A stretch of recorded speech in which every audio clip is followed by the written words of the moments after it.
Update pembunuh ibu dan anak di Subang terbaru. Apakah akibat saling tuding, konflik akhirnya meruncing? Yosef Subang depak Yoris dari ketua yayasan. Namun sebelum kita bahas, mohon subscribe channel ini dulu, agar kamu gak ketinggalan berita-berita menarik dari kami. Kalau sudah, mari kita lanjut. Update pembunuh ibu dan anak di Subang terbaru. Soal ramainya dibicarakan mengenai siapa sebenarnya yang menerobos ke tempat kejadian perkara TKP, rumah kasus pembunuhan Subang. Apakah Muhammad Ramdhanu alias Danus Subang atau Yosef Hidayah biasa dikenal Yosef Subang? Karena masing-masing pihak mengklaim bukan yang pertama masuk TKP dengan menerobos garis polisi. Pihak Yosef Subang menyebut Danus sudah jelas yang menerobos karena diakuinya seperti diungkapkan oleh penasehat hukum Ahmad Taufan. Namun Danu berkilah masuk ke TKP itu bukan keinginan sendiri tapi disuruh bantuan polisi, Banpol. Namun justru balik menuduh bahwa Yosef lah yang pertama kali masuk ke TKP setelah pemakaman jenazah Tuti Suhartini dan Amalia Mustika Ratu yakni tanggal 19 Agustus tahun 2021 sore.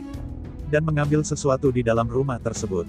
Sebenarnya saat Yosef datang ke rumah TKP pada dasarnya atas panggilan polisi karena ada mobil Yaris yang masih terparkir dan seharusnya segera diamankan. Mobil Yaris warna kuning itu milik Amel atau Amalia. Saat ke TKP selain Yoris dan Yosef juga didampingi adik Yosef Mulyana.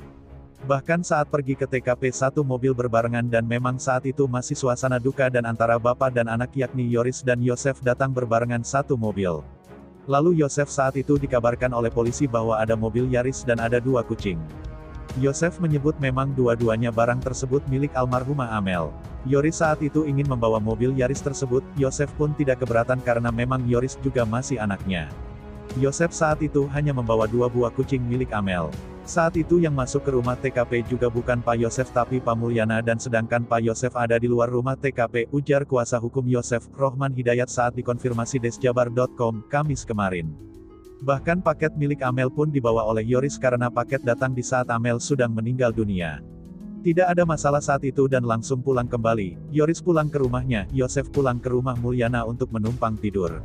Seiring perkembangan antara anak dan bapak itu malah bersitegang seolah saling menyalahkan. Di antara mereka hingga kini bersitegang saling menyalahkan. Kini Yoris dan Danus satu suara sedangkan Yosef berbeda sendiri.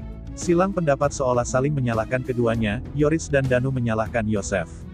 Kemudian Yosef juga menyalahkan Danu dan Yoris. Terutama soal lamanya pengungkapan kasus pembunuhan Subang, pihak Yosef mensinyalir karena adanya ulah Danu dan Banpol yang masuk ke TKP sehingga barang bukti jadi rusak dan hilang.